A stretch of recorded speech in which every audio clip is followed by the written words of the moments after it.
Hello and welcome to Session 13 of the Basic Tax course.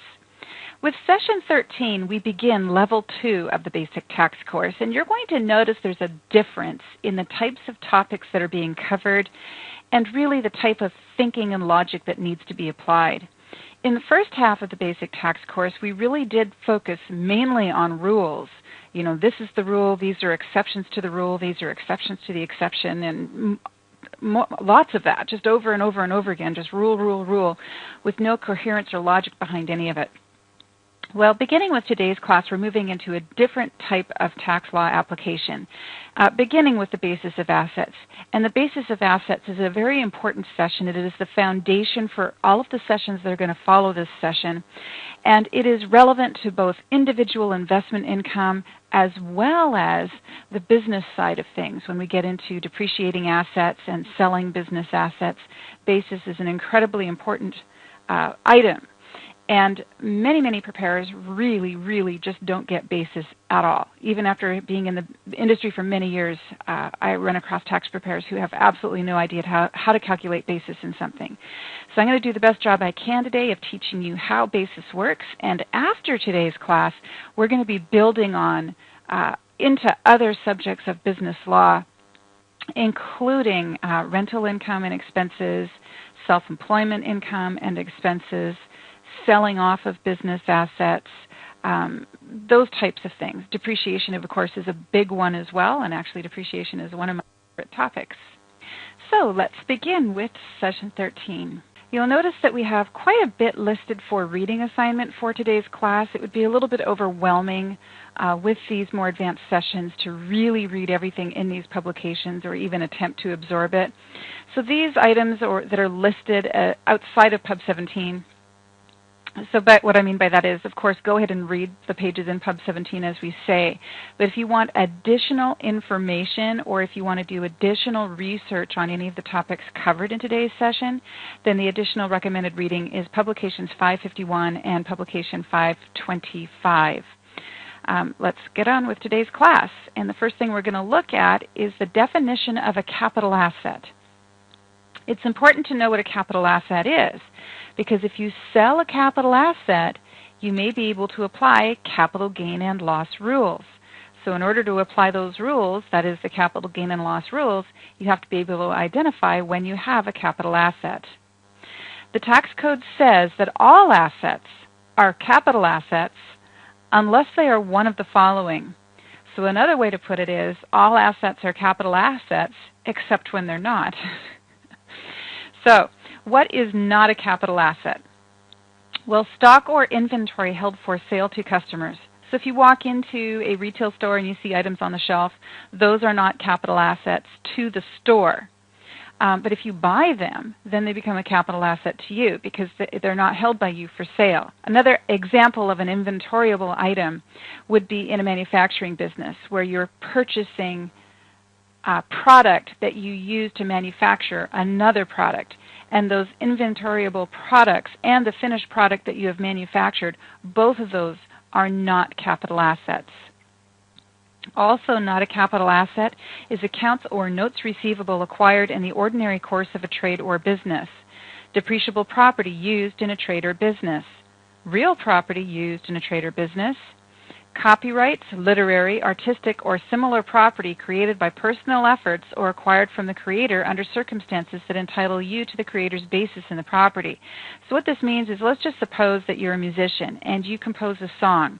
Well, that song is not a capital asset to you. And if you give it to a friend or a relative, then it's not a capital asset to them either because it was a product of your labor. Conversely, if you produce a song and then you sell the rights to that song to a music company, when a song arrives at that music company, that song is now an asset of theirs. So that's essentially what goes on. It depends on who makes the asset and the purpose of the asset. If an asset is held for use in a trade or business, it's typically not considered to be a capital asset, although we will see as we move along, even when an asset is purchased by a business and used in a business, in the end it can still receive some capital gain treatment. but the treatment that it receives is still different than the type of capital gain treatment that is given to assets that are owned by individuals. Also, what is not a capital asset is the U.S. government publications that are, well, free. So Pub 17, it's not a capital asset because it's a U.S. government publication and it was free. Now, all of the following assets are examples of capital assets. Personal use property, including dwellings, cars, furniture, jewelry collections, etc. Investment use property, including land, stock, municipal and corporate bonds, collectibles, antiques, etc. And business use property, but only certain intangible personal type property such as goodwill or franchise, plus any net Section 1231 like-kind exchange gain from the sale of business use assets. So we've identified what is and is not a capital asset. Now we're going to go and talk about what makes up the cost or basis in an asset. Cost basis of property. Your cost basis in property is usually your purchase price. However, any of the following situations can give you a different cost basis. You received your property as a gift, or you inherited your property, or you received property in exchange for services rendered, or you paid transfer taxes and insurances or other closing costs upon acquisition of your property that you could not or chose not to expense.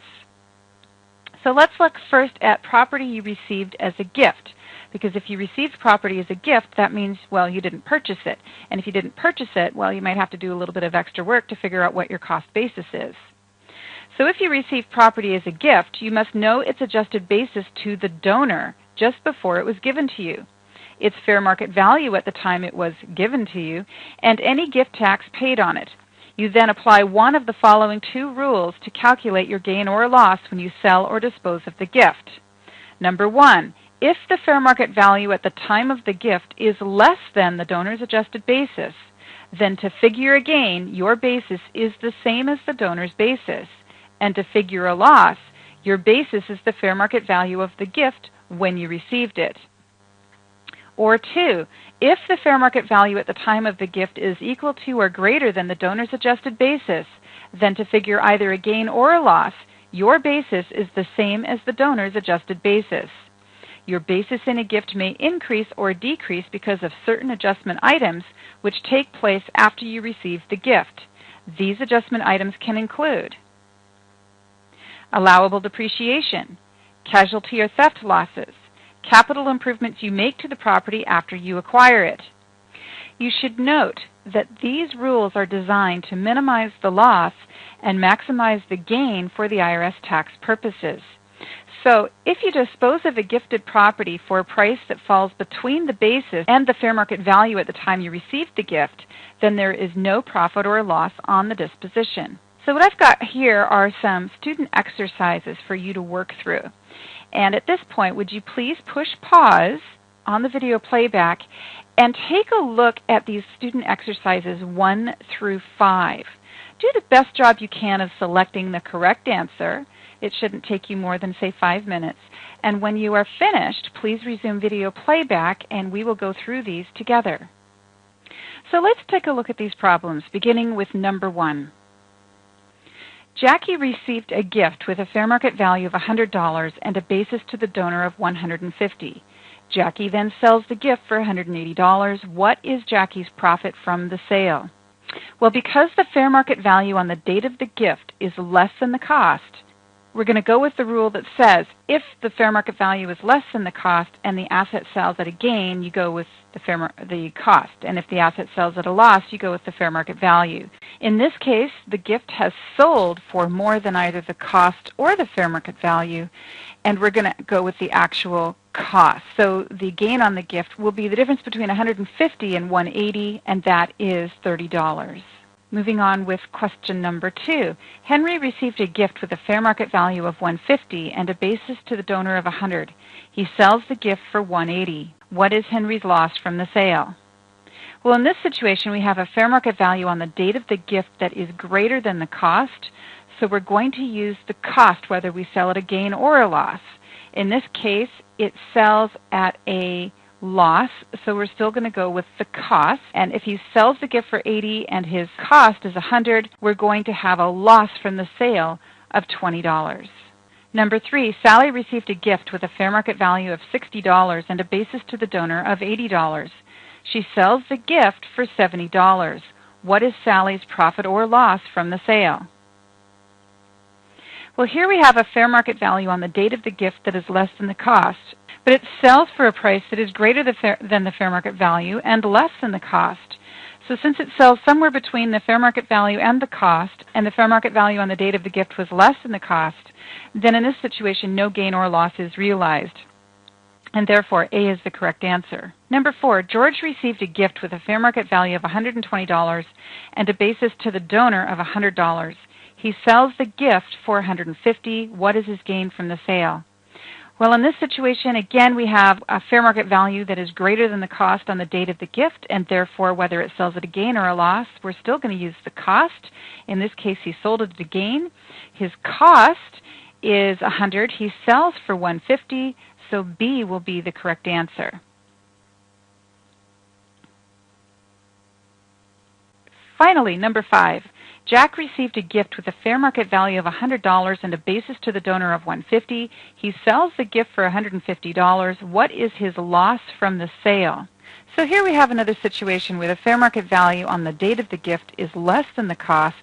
So if it sells at a loss, we're going to use the fair market value because the fair market value is going to minimize the loss that the recipient of that gift is allowed to claim.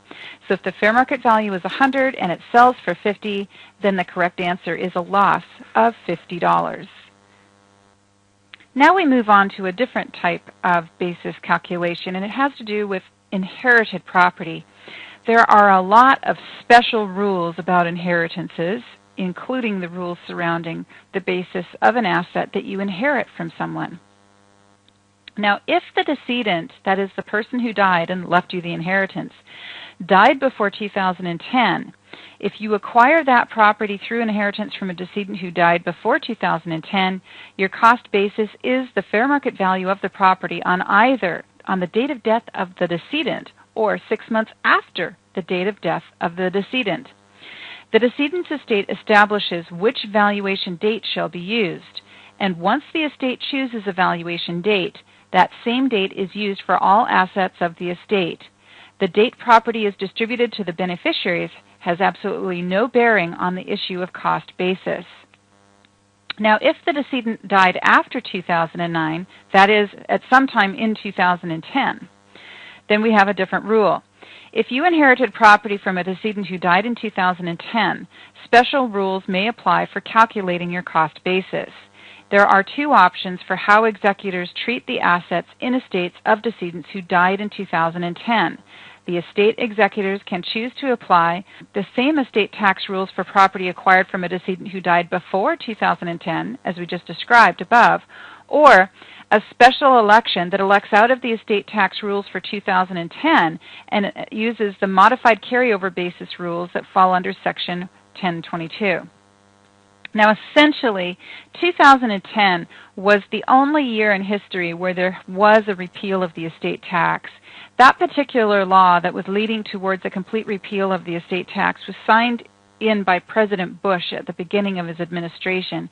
And over time, there were a lot of different people, many of them very wealthy. For example, Bill Gates and his family opposed this rule because the estate tax does serve a function for society, and although some people disapprove of it, there are many people out there who see the value in it, and it was essentially the founding fathers of our nation who decided to bring in the estate tax. So it's not something new. It's been around a long time. But in any event, under Bush, the estate tax was set to be repealed in the year 2010. And what that meant was that if you died in 2010, there would be no estate tax on any of your assets. Well, in 2010, President Obama was pushing through a package to help stimulate the economy, and a big discussion going on with that economic stimulus package was the estate tax. And in the end, to get it through Congress and get the Republicans participating, it was decided that the estate tax could remain in place for 2010 for those estates where a person had actually died in 2010, and that there would be some expansions or higher limits on the amount of value an estate could have after a person dies for years after 2010. In any event, 2010 is just a weird year. And really for 2009 and all earlier years and 2011 and all later years, the estate rules are pretty much what you see up here. That being that you use the date of death of the decedent or 6 months after the date of the death of the decedent to establish the cost basis in an asset. So what I'm getting at here is if a person died in any year other than 2010, you're going to follow these rules right here. That is, on the date of death of the decedent or 6 months after the date of death of the decedent, the estate will set a valuation. And all assets held by the estate on that date are given a value based on the fair market conditions on that day. If you have a decedent who died on December 31st, 2009, and that decedent's home had a particular fair market value on that date, whoever inherits that house is going to have a cost basis in that house equal to the fair market value of that house on the date the decedent died. Now, it is possible for the estate to pick a date that is 6 months later. And so in that case, you might go to the fair market value on June 29 of 2010, because that would be 6 months later. But most estates are so small, no one stops to think or plan what kind of a valuation or what valuation date should be chosen. And therefore, in most cases, you're really just going to fall on the date of death. Now, there's one exception, of course, that's the year 2010. And what happened for 2010 is executors and administrators of estates have the option to elect into the same rules for 2010 that were in place for all other years. Or they can elect to use the repeal of the estate tax for 2010. And there can be many, many reasons not to elect the latter option. In many cases, the beneficiaries of the estate are much better off under the stepped-up basis rules that were in play before 2010 and for all years after 2010. So essentially, what happens is if you get a valuation on an estate as of the date of death, and you've got a person, say, who died at the age of 80 and has, left behind to his children all of the assets that he accumulated in his lifetime. Those assets are going to have probably some significant value to them in most cases, but are they going to be more than $1 million, $2 million for most Americans? Probably not. Now, how are you going to go back in time and figure out what that decedent paid for those assets? Is there any way to even begin to figure out what a decedent paid for an asset 30, 50, 60 years ago? The answer is that's almost impossible. So these stepped-up basis rules really do help. It doesn't matter what the decedent paid for an asset. What matters is what it was worth on the date of death. And for virtually every situation you'll ever deal with on inherited property, you simply need to turn to the date of death. So if you have an heir who inherited stock on, say, January 30th, 1998, and you want to know what their cost basis in that stock is, well, you're going to go look to see what that stock traded for on that date back in 1998. And if you're able to figure that out, then you have the cost basis for that beneficiary's asset, which is stock. Now, what about property that you received in exchange for services you rendered? This is also called barter. Generally, you must include the fair market value of property you received in exchange for services in your income. Your cost basis will then be the fair market value you included in your income in the year you acquired the property, plus or minus any adjustments. And here is the first password of the day. Because we do not have a quiz review or a homework review today, the first two passwords I'm giving you are not associated with tests. So they will not unlock answer keys, but you do need them for the password test. The first password of the day that is not associated with a test is Anglo-Arab, Angloarab. Moving on to the next topic, closing costs and other acquisition costs. If you purchased a home or other real estate, you will nearly always pay closing costs.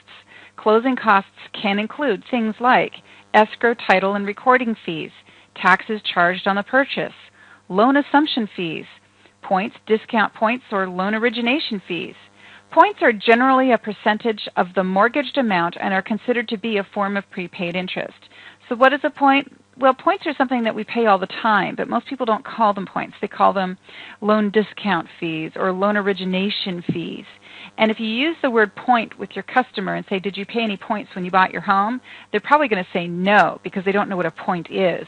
But if you ask them, did you pay a loan origination fee or a loan discount fee, you might get a yes. You're more likely to get, I don't think so, or I'm not sure, because the reality is they don't really know. So when you're dealing with points, it's really important to ask for those closing papers. And of course, in our itemized deduction session in part 1 of the basic tax course, we did show you how to look at closing papers to find those points. So if you purchased a home other than real estate, you will nearly always pay closing costs, and closing costs can include points. They can also include other settlement charges you may have paid to acquire the property. Costs you might incur upon the purchase of property other than real property include things like sales taxes, loan fees, title fees, and registration fees. These are common with cars, but they can be paid on other assets too, like, say, a motor home or a boat. And then there are delivery and installation charges. So let's just suppose, well, you buy a refrigerator and you get it delivered and you get it installed. Well, the cost of the delivery and the installation of that asset adds to its cost. Now, if you purchase that asset for your house, odds are you're never going to have to worry about selling it or reporting a gain or a loss on it. But if you purchase a refrigerator for use in your business, the cost of delivery and installation is going to be very relevant. You're going to want to know what those are because they add to your cost in that asset. Note that the rules regarding the treatment of closing costs vary depending on whether the loan is for personal use property or business use property. Now we're going to learn about something called the adjusted basis in property, and you've probably seen this term used earlier in the course, but today we're going to get kind of more of a grounding in what it means. The adjusted basis is the cost basis of your property plus or minus any of the following, and it could be plus and minus, frankly. Firstly, amounts you invested into your property to improve its value, add to its value, or extend its useful life. Amounts you claimed as a tax credit or tax deduction upon acquisition of the property. Postponed gains from the sale of your home. Postponed gains from a like-kind exchange. The amount you claimed or presumed to have claimed for depreciation on property you use for business. Any other amounts you received in relation to the property that have not been previously reported in your income also affect the adjusted basis. So let's look at some examples of adjustments to basis. Beginning on this side, we have increases to basis, and on this side, we have decreases to basis. So let's look at things that increase your basis in property. Well, your basis in property is increased by things like capital improvements. And capital improvements include putting an addition on your home, replacing an entire roof, paving your driveway, installing central air conditioning, and rewiring your home. Assessments for local improvements also increase basis, and they include water connections, sewer hookups, sidewalks, and roads. Casualty losses, the cost of restoring the damaged property to its original condition, increases your basis. Legal fees, the cost of defending and perfecting title, increases basis, as well as fees for getting a reduction of an assessment. Zoning costs can increase your basis. Taxes and interest you pay on unimproved real estate if you make the election to capitalize these costs. So normally, when you own land, you are allowed to claim a tax deduction as you go for the real estate taxes you pay on that vacant land. Mortgage interest, however, on that land is not deductible because the land, if it is vacant, cannot be your home. Typically, the smart thing to do with a vacant land is to make an election to capitalize the carrying costs, including property taxes and interest. And if you do that, then any property taxes or interest you pay during the time you hold that land adds to your cost. Finally, real estate taxes and mortgage interest paid on behalf of the seller increase cost. If you are the buyer of property and you pay taxes or mortgage interest owed by the seller, for the seller, those amounts that you pay for the seller add to your cost in the property, but you yourself are not allowed to claim a deduction for those costs because they were not debts that were owed by you. Now let's look at things that decrease basis, beginning with the Section 179 deduction.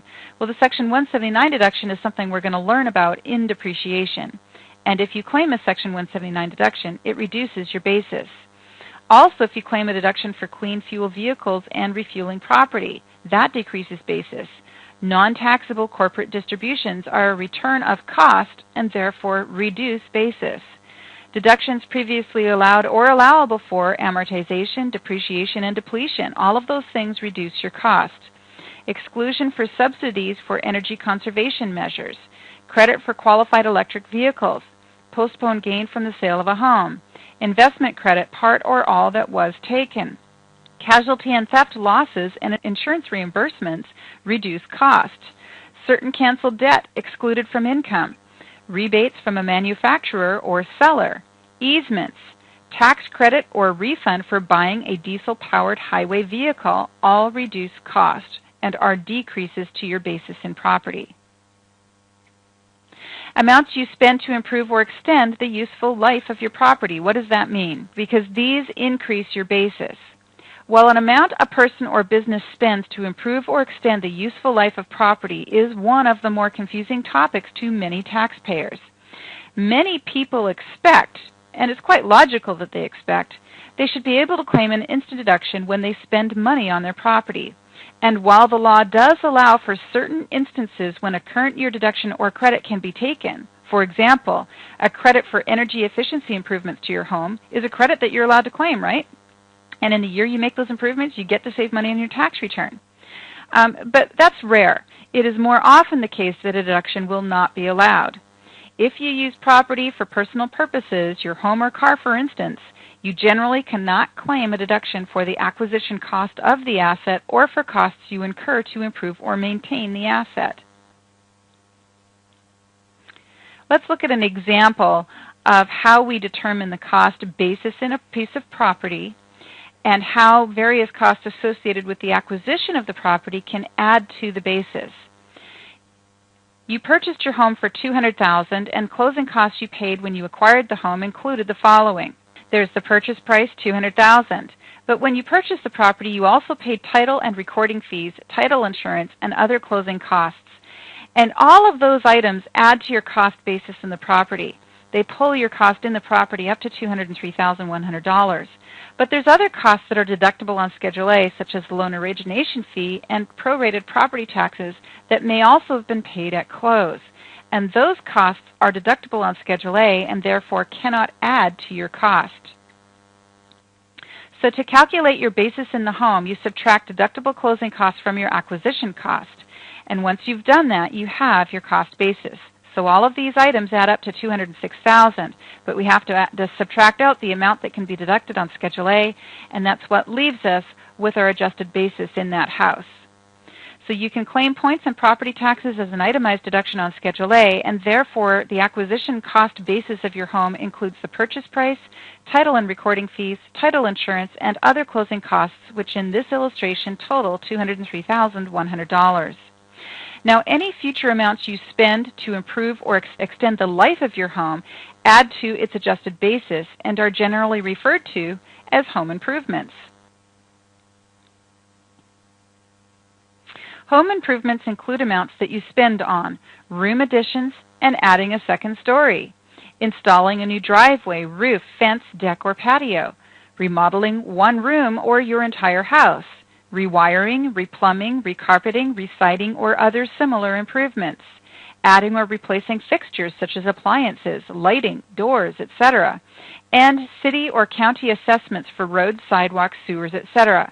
Well, what is a city or a county assessment? Well, essentially what will happen is, let's just suppose you live in a neighborhood where the streets are not paved, or you live on a street that is paved but there's no sidewalks. And the city comes along and says, we're going to do improvements, and because we're doing improvements, we're going to assign a cost to these improvements to you, and your share of the cost of these improvements is, say, $5,000. And they may even include the cost of those improvements in your property tax assessment, where you have to be paying those off over time as a part of your property tax assessment. The interesting thing about them is they are not a tax, and therefore they are not deductible on Schedule A. But they do improve the neighborhood. They improve the value of your house, because having a sidewalk on either side of the street can improve the value of a neighborhood. And obviously having a paved road over a gravel road also improves the value of your home and the neighborhood that your home is in. So these items add to the cost basis of your home because they are improvements that improve the value of your home. And if the city comes along and makes an assessment against your property and you are liable for paying that assessment, then the amount that you're liable for paying and need to pay does add to your cost basis. Now, expenses that do not increase basis include repairs such as fixing a broken lock or a hole in a leaky roof, maintenance costs such as mowing and maintaining your garden, cleaning your carpets, spraying for carpenter ants, cleaning your chimney, etc., the cost of refinancing your home, and insurance premiums. All of these are necessary costs of ownership of a home, but none of them add to the basis of the home. They are generally maintenance issues. Tax deductions and credits you claim upon the acquisition of property. If you claim a deduction or credit because you acquired property given special treatment under the law, you must subtract the amount deducted from your home or credited against your tax from your cost basis. Here are some examples of the types of deductions that you might be able to claim when you purchase property, such as points on a loan to purchase or improve your main home. Well, we already know how to deduct those on Schedule A. And the Section 179 deduction for property you placed in service for your business. We haven't learned about that yet, but it's coming. And depreciation or amortization deductions on property you use for your business.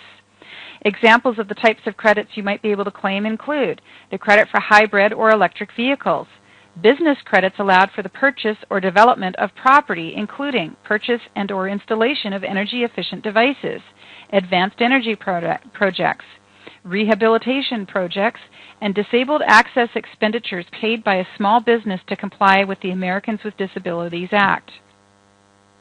Depreciation and amortization. If you previously claimed or should have claimed depreciation on your business asset, you must subtract any depreciation claimed or claimable from your basis in your property. Allowable depreciation reduces your basis in property you own, even if you do not actually go ahead and claim the deduction. So in other words, depreciation is actually mandatory, and depreciation is coming up in our very next class. Postponed gains from the sale of your home. Well, if you've been around long enough, you might remember the old days, and those are the pre-May 7, 1997 days. So it's been about 12 years since we've had to deal with these rules, but 12 years actually isn't that long. So we're actually 13, we're at the 14-year point, 2011. We're at the 14-year point since we had to deal with these issues. But it's not hard these days to run across someone who's owned their house for more than 14 years. So let's just suppose you have a tax client who purchased their house in 1997, in January of 1997. And when they bought it, they had previously owned another home. And they sold that other home at a gain. Let's just say they sold it for a profit of $50,000. Well, back in those pre-May 7, 1997 days, if you sold your home for a profit, you had 2 years to purchase a new home of equal or greater value and move into it. And if you did that, then you could postpone realizing the gain or postpone paying taxes on the gain. So it is possible, even though this was quite a while ago now, that there are still people out there who have a cost basis in their home that is less than what they paid for it. So let's look at an example here. Let's suppose you have a house that you paid $100,000 for in the year 1990. And in 1996, you sold it for $150,000 so that you had a $50,000 gain. Well, under the rules that had existed in those days, you had 2 years to purchase a replacement home that cost $150,000 or more. So let's just suppose that in that same year, you purchased a new home costing $200,000. Well, interestingly, your cost basis in the new $200,000 home is only going to be $150,000 because you're going to take your original basis in your original home and you're going to add in the additional money you had to pay for the new home, which was only $50,000 more than you sold the old home for. So your cost basis in the new home would be $200,000 minus the deferred gain of $50,000 to give you a cost basis of $150,000 in the new home. And we do cover sale of home in greater detail in session 16 of this course. Next, we have postponed gains from a like-kind exchange of business or investment property. And in a way, a like-kind exchange deferral of gain is very similar to the postponed gain on sale of your home. The rules for each are different, but the concept is the same. If you previously elected to postpone the gain on the disposition of your property because you traded for a property that is like kind, you must subtract any postponed gain from the basis in the new property. And we also cover like kind exchanges in session 16 of this course. Important rules relating to the basis of real estate. Real estate taxes that are paid for the seller by the buyer. If a buyer pays real estate taxes that are owed by the seller of a property as a part of the purchase cost of the property, then the buyer will add the taxes paid for the seller to his or her basis in the property, and the seller will be able to deduct the taxes on his or her Schedule A. Or if he was selling, for example, a rental property, then he would deduct them on Schedule E. Now, if you paid taxes owed by the seller, you cannot deduct them as taxes paid on your Schedule A, C, or E. This is because you cannot claim a deduction for taxes that are for a period of time when you did not own the property. Instead, you add the taxes you paid for the seller to your basis in the property. Now, what happens if the real estate taxes are paid by the seller for the buyer? If a seller of property pays property taxes for the buyer, then the seller will add the amount paid for taxes to his or her basis in the property, and the buyer will deduct the taxes as appropriate on Schedule A, C, or E. If you purchase property and the seller pays taxes for a period of time when you are the owner of the property, then you deduct these taxes as appropriate on Schedules A, C, or E. In addition, you must reduce your basis in the property by the amount of taxes that the seller paid for you. So that might be a little bit difficult to understand, therefore I have an example. Oksana purchased a home from Jackson. The sales price is $100,000 and Jackson agrees to pay $2,000 towards property taxes for the first year that Oksana will own the home. Jackson paid the taxes to the county treasurer at the close of the sale. Oksana must reduce her basis in her home to $98,000. She will deduct $2,000 for property taxes paid on Schedule A. Jackson will add the amount he paid in taxes for Oksana to his basis in the property. His amount realized from the sale will therefore be reduced by $2,000. The amount realized has to do with his profit from the sale. Settlement costs that add to the basis of property. You include in the basis of property you buy the settlement fees and closing costs for buying the property. A fee paid to buy property is a cost that must be paid even if you bought the property for cash. The following items are some of the settlement fees or closing costs you can include in the basis of your property. Charges for installing utility services, legal fees including title search and preparation of the sales contract and deed, recording fees, surveys, transfer taxes, owner's title insurance, and any amounts the seller owes that you agree to pay, such as back taxes or interest, recording or mortgage fees, charges for improvements or repairs, and sales commissions. Loan and other costs not added to the basis of property. Do not add any of the following costs to the basis of your property. Costs and fees paid for getting a loan on the property, or amounts placed in escrow for the future payment of items such as taxes and insurance. So what are loan fees? Well, examples of loan fees include points, including discount points and loan origination fees, mortgage insurance premiums, loan assumption fees, the cost of a credit report, fees for an appraisal required by a lender, and fees for refinancing a mortgage. Examples of escrow items. The following items are examples of settlement fees and closing costs you cannot include in the basis of property. They include fire insurance premiums, rent paid to occupy a property before closing, and charges for utilities or other services related to occupying a property before closing. How to treat loan and escrow costs.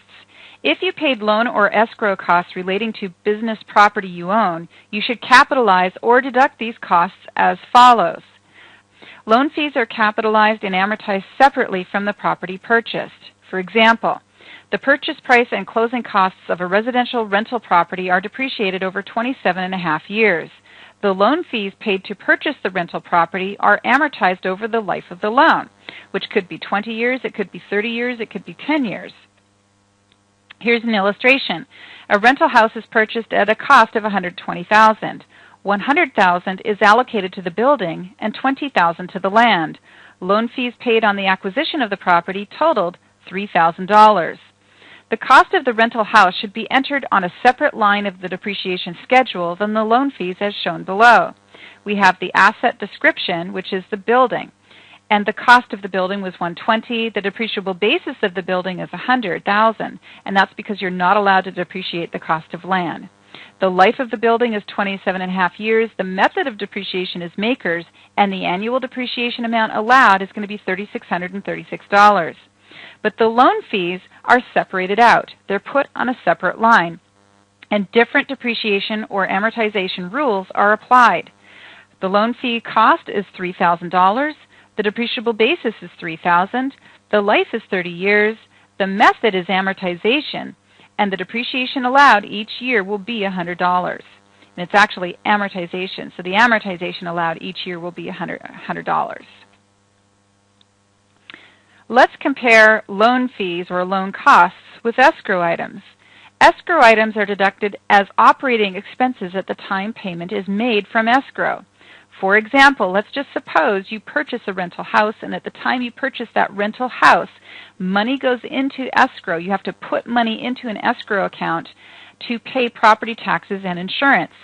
Well, the money is deductible on Schedule E when escrow sends it out to make those payments. So on the day that escrow makes payment for property taxes, now you're able to claim an expense for property taxes paid. And on the day escrow sends out the money to pay the fire insurance premiums, that's when you get to claim that as an expense on Schedule E. Now, what about the treatment of loan and escrow costs on personal use property? Loan fees and escrow costs relating to the purchase of your home do not add to your basis in the home. If you paid points on the purchase of your home or made escrow deposits to pay property taxes, these amounts are deductible on Schedule A in the year they are paid. The election to capitalize mortgage interest and property taxes on unimproved real property. If you own unimproved real property, that is vacant land, you can either deduct mortgage interest and property taxes you pay on the land as an investment expense, or you can elect to capitalize these costs. The following costs of owning unimproved land and unproductive real estate can be capitalized: annual taxes, mortgage interest, and other carrying charges such as legal fees or association fees paid in association with the land. You must file a statement with your original return for the year you wish to make the election to capitalize these costs. The statement must indicate the item or items that you wish to capitalize. Amounts you receive in relation to your property.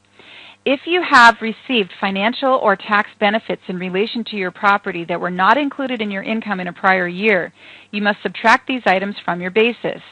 Examples of these benefits include rebates received from a manufacturer or seller upon the acquisition of property, forgiven or canceled debt on a loan that the asset is secured, insurance reimbursements you receive from a casualty, theft, or loss, and tax deductions you claimed for a casualty, theft, or loss. So you can see that there are a lot of things you have to keep track of in terms of tracking the basis of personal property and business property.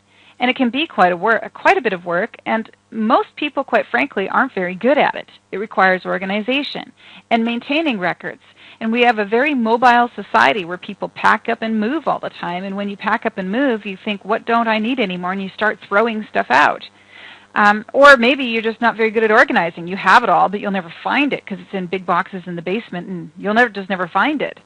But it is important, and here's why we need to track the basis of property. So, since the law does not allow you to claim a deduction for improvements or repairs you make to your personal property, and it's a lot of work to keep track of all of those improvements and repairs, why track it at all? Well, number one, you should keep accurate records of acquisition cost and the cost of improving your property for when you sell it. If you sell your home, car, or other property, you may have a capital gain or profit on the sale. The law requires you to report and pay taxes on profits you make from the sale of your property, including your business, investment, and personal property. You may convert your personal property to business use at some future date. Your cost basis for depreciating personal property you convert to business use is adjusted by amounts you spent to improve your property. Let's just suppose you purchased your home in 1990 for $40,000. And then in the year 2012, a long time later, 22 years later, you decide that you're going to convert that home to a rental home. Well, you remember what you paid for it way back then, but have you made any improvements to it over time? Because if you have, it could be that you've made $60,000 of improvements to your property so that the cost has increased. And if your cost has increased, then when you convert it to business use, you will be able to begin depreciating based on that higher cost. If you haven't kept track of the improvements, then you're going to be left with claiming depreciation on what you can prove. And conversely, let's just suppose you go and sell that home and you sell it for a good amount of money. How are you going to figure out how much your profit is if you didn't keep track of those costs over time? Let's move on now to a discussion of the basis of stock. You calculate your basis in stock in the same way you calculate your basis in other property.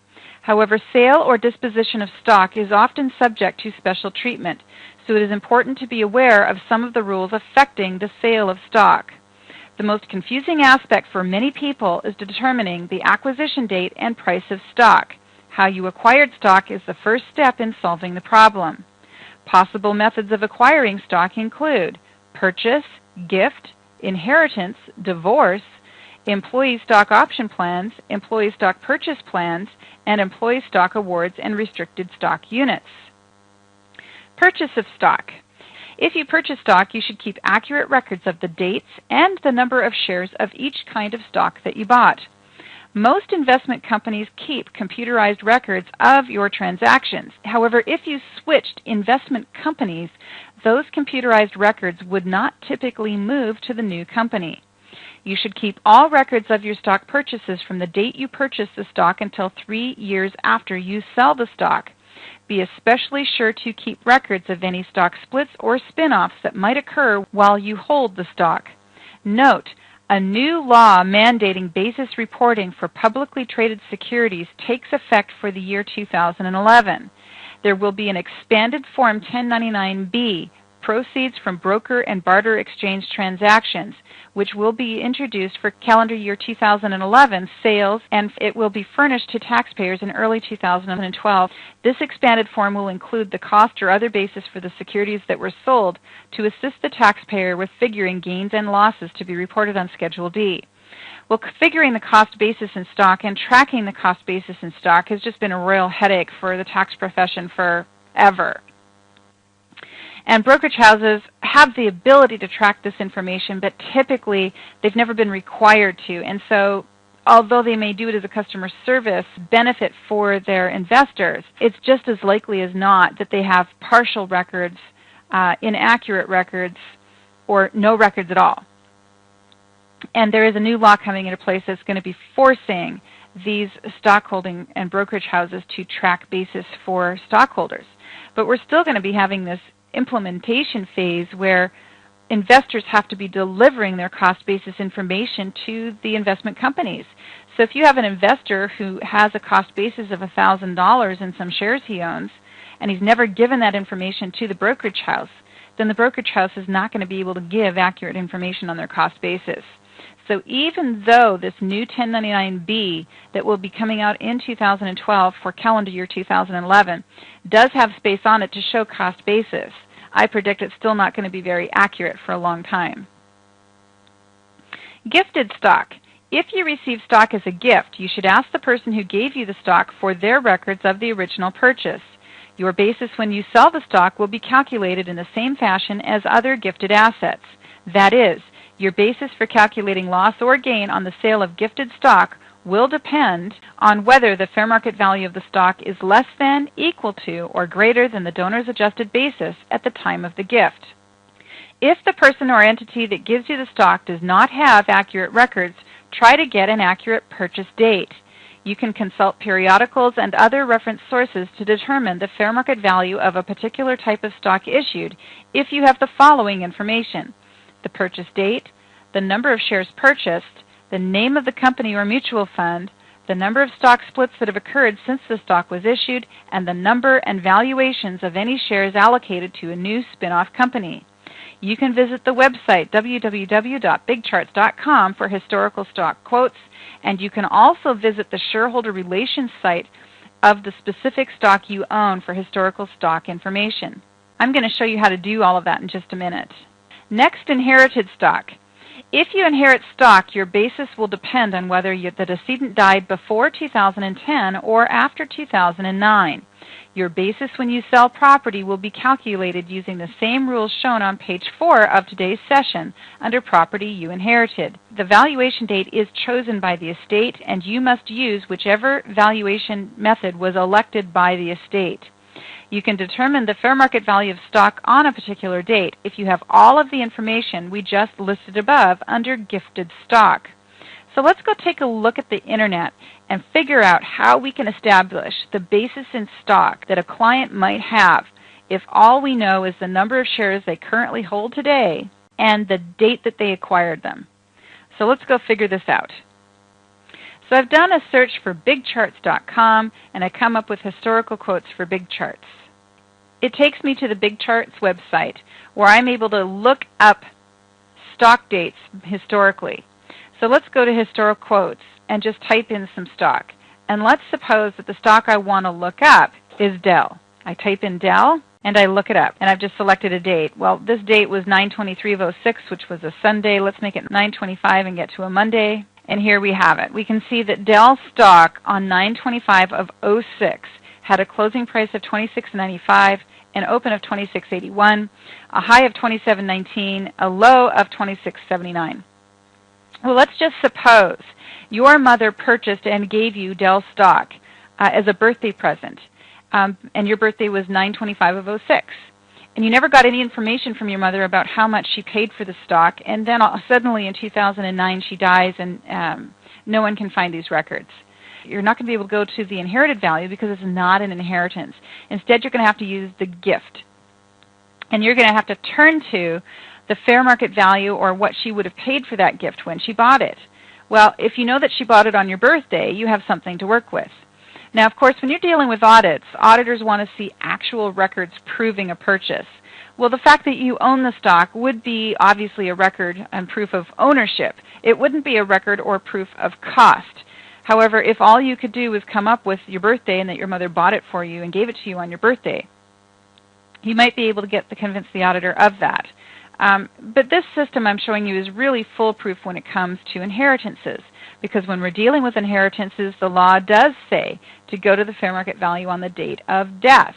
So if, by contrast, you've got Dell stock and you inherited that stock from your grandmother, and your grandmother died on 10/10 of 2002, and you know that date, you have that piece of information, you can go and look to see what that stock traded for on that day. And you would go with a high of 46, you would add that to the low of 43, divide those two numbers by 2, and you would get the average for the day, the average of the high-low for the day, and that would be your cost. But we do have to look at something here. It does show that the split adjusted price is $23.19. The adjustment factor is 2-to-1. That tells you that there was a split. So if you inherited stock from your grandma who died on October 10, 2002, your cost will not be what it was worth on the day she died, but rather half that cost, because after the split you had twice as many shares. Now let's just suppose that you have some Disney stock that you inherited, and you want to look up the fair market value of Disney stock. Well, if I type Disney in Big Charts, probably not going to get anywhere. Symbol Disney not found. So what do? Well, you can go to the internet and look for the symbol for Disney, but another thing you could do is just look for shareholder services on Disney or Disney stock quotes. Let me just go Disney stock prices or stock values, and I'll do a search for that. And when I do that, my search engine pulls up this possibility: Walt Disney Company stock. Oh, and here we are, right there. I'm on a page where I can look up dates. So let's suppose I inherited Disney stock from my grandmother, and she died on 10/10 of 2002. So I'm going to go October 10, 2002, and look that up. And here we have it. On that day, there was a high of 1632, a low of 1571. We look at split adjustment factors. 1, it tells me that there were no splits. But if we go back in time and just say, let's make this 1998 or 1988, that might change things. Back in time further, I have a much different result. We have a split adjustment factor of 12. What that means is that the stock has split multiple times since then. And so the cost in that stock is $5.43 a share. That's accommodating or needs to accommodate a split adjustment factor of 12. So back to our manual. Stock acquired at divorce. If you acquire stock pursuant to divorce, your basis is the same as your former spouse's basis. You should use your former spouse's purchase date and purchase price to determine your basis. So what this means under stock acquired in divorce is there's no gain or loss on the transfer of stock between a husband and wife at the time they're married or in the process of getting divorced. So if as a part of a divorce you get stock that was purchased by your spouse, your cost in that stock is whatever your spouse paid for that stock. Or if that stock was gifted to your spouse, then you'd look to the gift rules that apply to your spouse at the time that gift was received. The next topic of the day is a really important one to understand. Employee stock options are one of the key reasons clientele come into a tax office for the help of a professional tax preparer. They're going to have received employee stock options at some time during the year. They've sold them, and now they don't know what to do, so they're coming to see you. So this can be a little bit overwhelming to learn, but the reality is it's just not that complicated. It just means you have to get some very important facts about cost basis. And once you tie it all together mentally and the light bulb comes on, it's the simplest thing in the world. But having said that, I can tell you that working with and supervising tax preparers for the past 18 years, it takes a long time for the light bulb to come on for most people. I'll do the best job I can, and hopefully the light will come on for you sooner rather than later. Employee stock options. There are 3 kinds of stock options: incentive stock options, employee stock purchase plans or ESPP options, and non-statutory or non-qualified stock options. These are also referred to as NQOs. So what is a statutory stock option? Well, there are 2 kinds of statutory stock options. They are incentive stock options or ISOs and options granted under an employee stock purchase plan called an ESPP. Statutory stock options are relatively uncommon when compared to non-statutory or non-qualified stock options. However, employees who purchase and sell statutory stock options may get special tax treatment. To qualify for special tax treatment under the rules for statutory stock option plans, both of the following must be true. You must be an employee of the company or a related company granting the option from the date the option is granted until 3 months before you actually exercise the option. And 2, the option must be non-transferable except at death. So what is an incentive stock option? If you received a statutory stock option, you do not include the value of the option in your income when the option is granted or when you exercise it. Generally, you will report any gain from the sale of ISO stock on Schedule D. Your basis in ISO stock is the amount you paid for the stock when you exercised your option to buy. Your holding period for ISO stock begins on the day you exercise your option and acquire the stock. You must recognize or report the gain or loss on your tax return for the year in which you sell or otherwise dispose of stock.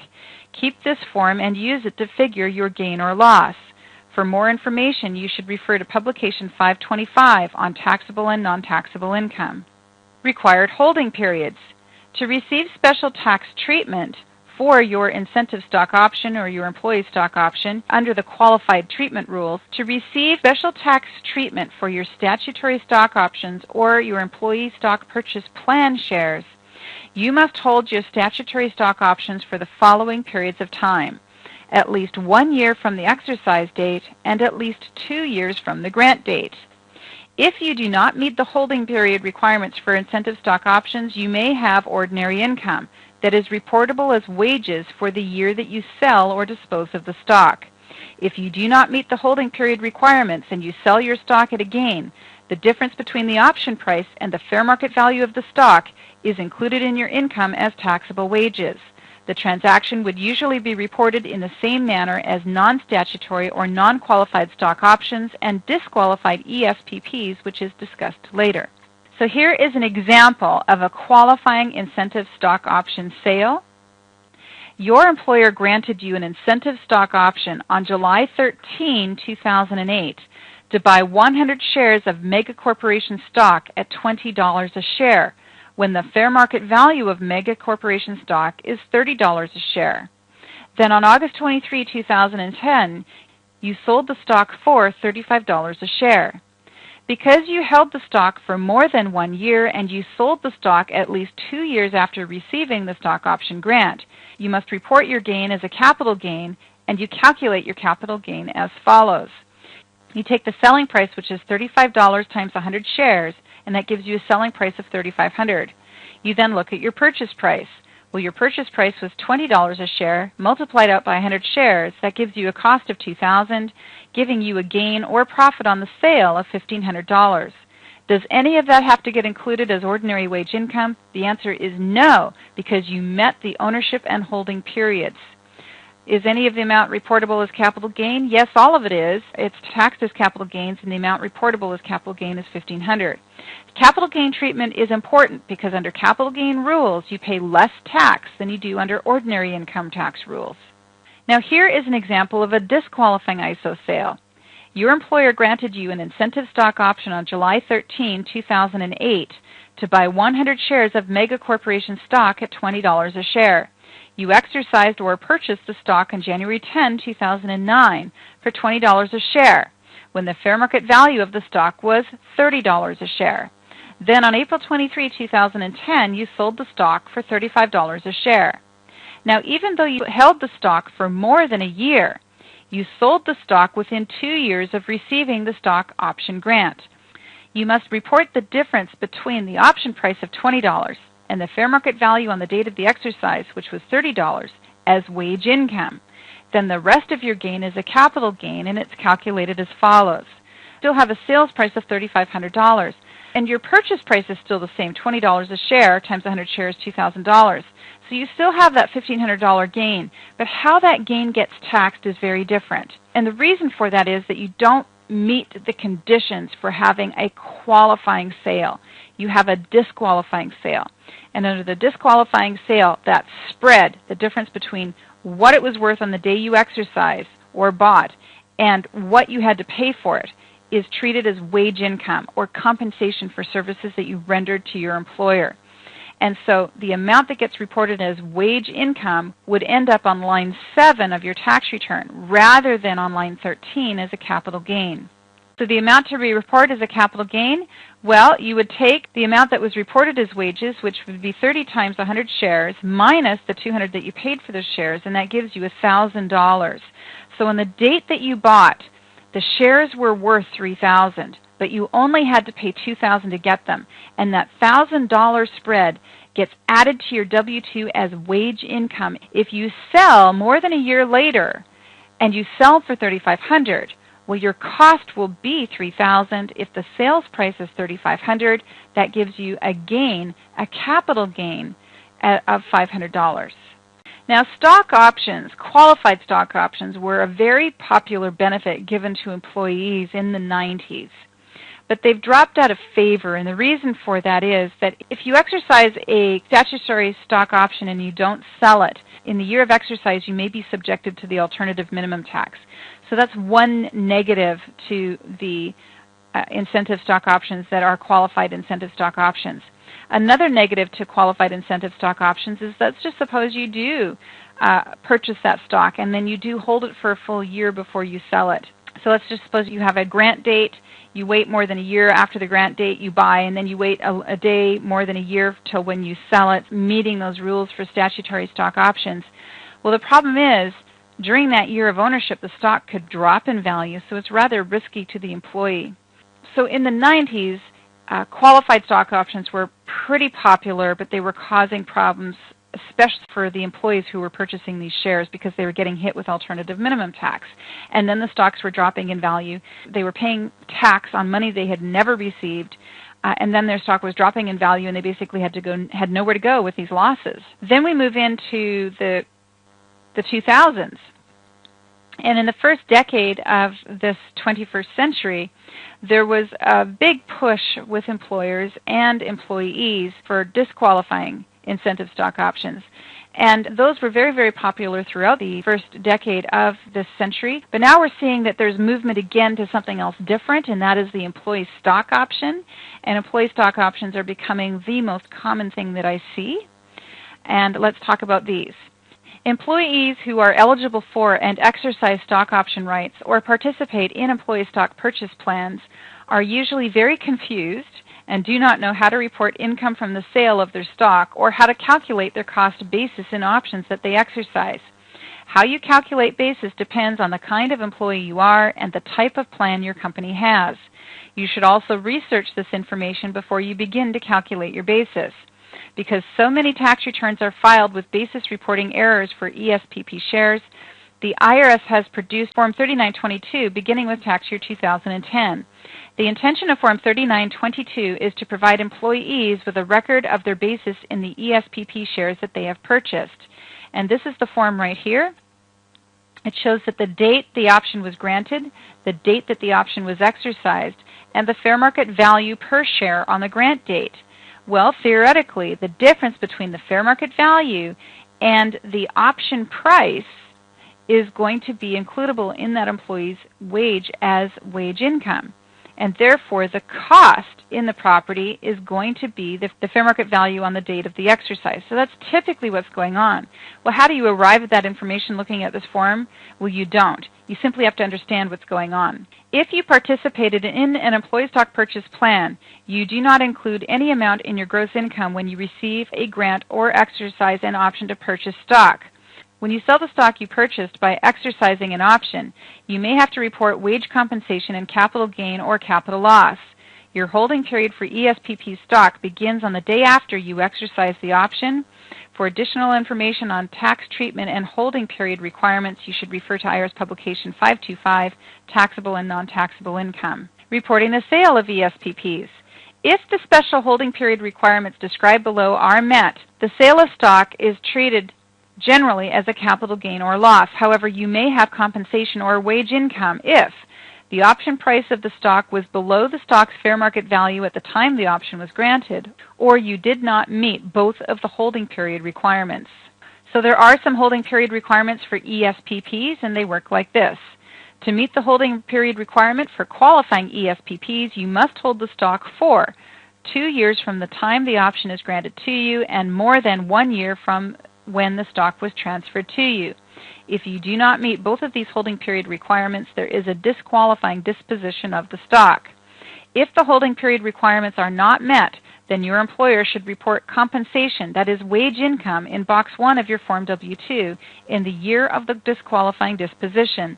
The amount to be reported as compensation income is the excess of the fair market value of the stock on the date the stock was transferred to you over the amount that you had to pay for the shares. Well, the whole good deal about employee stock purchase plans is that the employees are usually given the right to purchase at a discount. So if the stock is trading on the market for $10 a share, the employee might be able to buy it for $8.50 a share. So that's a discount, and that discount is called a spread. The spread between the employee price and the fair market value price is wage income to that employee.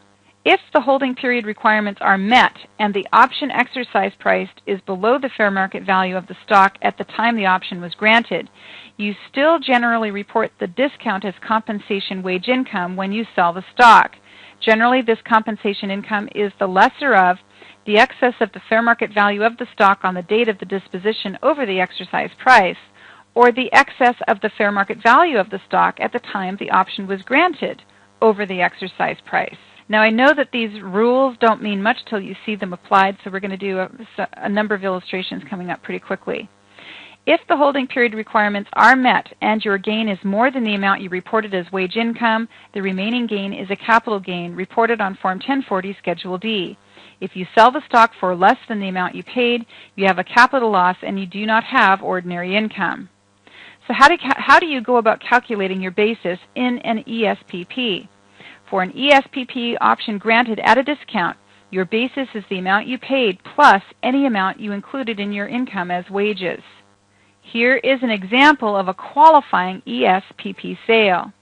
Your employer granted you an option under its ESPP on April 19 of 2008 to buy 100 shares of Mega Corporation stock at $20 a share. Mega Corporation stock was worth $22 a share when this option was granted. You exercised or purchased the stock on October 10, 2009 for $20 a share, when the fair market value of Mega Corporation stock is $23 a share. Then on December 23, 2010, you sold the stock for $30 a share. Because you held the stock for more than 1 year and you sold the stock at least 2 years after receiving the ESPP stock option grant, you have a qualifying sale. You must report the difference between the option price of $20 and the fair market value at grant date, $22, as wages. The rest of your gain is a capital gain calculated as follows. The selling price is $30 times 100 shares, or $3,000. The purchase price is $20 times 100 shares, or $2,000, giving you a gain of $100. But on the date that you exercised, you already had a built-in gain of $200. That was the spread between what it was worth and what you had to pay for it. And that $200 needed to be reported in your income as wages at that time. Then you have the amount that you get to report as a gain. Well, your gain is going to be the sales price minus your cost, but your cost is going to include what you paid for it as well as the additional amount that was put into your income as wages. And so you ultimately have a capital gain of $800. Now in this illustration, your wage compensation is the lesser of the spread between the grant price and the exercise price, or the grant price and the fair market value. And in this instance, the lesser amount is $200. Let's contrast this with a second illustration of a disqualifying ESPP sale. Your employer granted you an option under its ESPP on April 19, 2008 to buy 100 shares of Mega Corporation stock at $20 a share. Mega Corporation stock was worth $22 a share when this option was granted. You exercised or purchased the stock on April 10, 2009 for $20 a share when the fair market value of the stock is $23 a share. Then on April 23, 2010, you sold that stock for $30 a share. Now, even though you did not sell the stock within 2 years of receiving the ESPP stock option grant, you sold the stock within 1 year of its transfer to you. You must report the difference between the option price of $20 and the fair market value on the date of purchase, $23, as wage income. And then the rest of your gain is a capital gain calculated as follows. So we still have the same sales price. We still have the same purchase price, and we still have the same gain. But the difference is how that gain will get taxed. And because we do not meet the holding period requirements, we do not get the special capital gain treatment for the spread that had to do with appreciation after that stock option was granted. So it was granted at 23. It was exercised for 22, but on the date of the exercise, it was actually worth 23. And so we're going to have to go with a full $23 value amount being grossed up in the W-2. And so the W-2 should show $300 additional wage income. That wage income adds to the cost in the stock, meaning that the cost in the stock goes from $2,000 up to $2,300. If we sell for $3,000, that would give us a $700 capital gain. So since this is a disqualifying disposition, you must report as wage income the spread between the grant price and the purchase price, plus any increase in fair market value on the purchase date, which was $100. The W-2 income would therefore total $300, and that $300 would add to the $2,000 purchase price to give a cost of $2,300. Compensation income relating to the exercise of NQOs and ESPPs. This is what confuses tax preparers and tax clients alike, and the reason tax clients come into a tax preparer is to help unravel this mysterious universe of stock options and how you figure cost in them for an employee. Well, a key fact to remember when calculating an employee's basis in stock acquired through the exercise of non-qualified stock options or an employee stock purchase plan is that any discount is generally considered taxable income to the employee and must be reported as wage income in Box 1 of the employee's W-2s. So I've shown you in today's class an illustration of a qualifying incentive stock option and a disqualifying incentive stock option, or an NQO. I've shown you a qualifying ESPP and a disqualifying ESPP. Well, the reality is that nearly every employee has disqualifying transactions. And so for virtually everyone out there, these very simple, straightforward rules apply. But if you establish that you have an employee who did meet the holding period requirements, then you have to look at whether or not they've got a qualifying transaction. And if they do, then things work slightly differently. So let's look at compensation rules relating to ESPPs. And really these come from IRS Publication 15B, which is an employer's handbook to fringe benefits. And fringe benefits are essentially benefits that are taxable to the employee as wage income. And the rule is that an employer can pay a wage to an employee, and of course that's very clear. You pay the wage, it has to be payroll tax, withholdings, and so forth. But if the employer gives the employee something other than a wage, what do? Well, the IRS says that's typically a fringe benefit, and it's going to be taxable as if it was a wage. That means it has to go into Box 1. And whether you give free airplane tickets or whether you give stock, the rule is the same.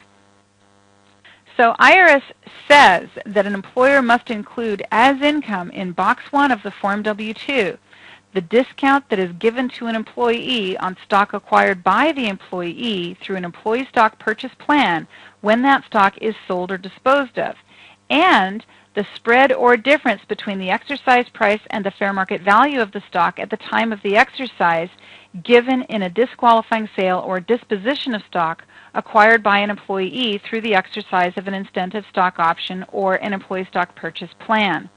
So if you have a qualifying transaction, number 1 applies. If you have a disqualifying transaction, number 1 and number 2 both apply. So let's take a look back at that mega corporation ESPP illustration. In example 1, the discount that was given to the employee is $200, and therefore $200 must be included in the employee's W-2 as wage income. And in an example number 2, the spread or difference between the exercise price and the fair market value of the stock on the date of exercise is $300. So $300 must be included in the employee's W-2 as wage income. Now let's look at the compensation rules relating to NQOs.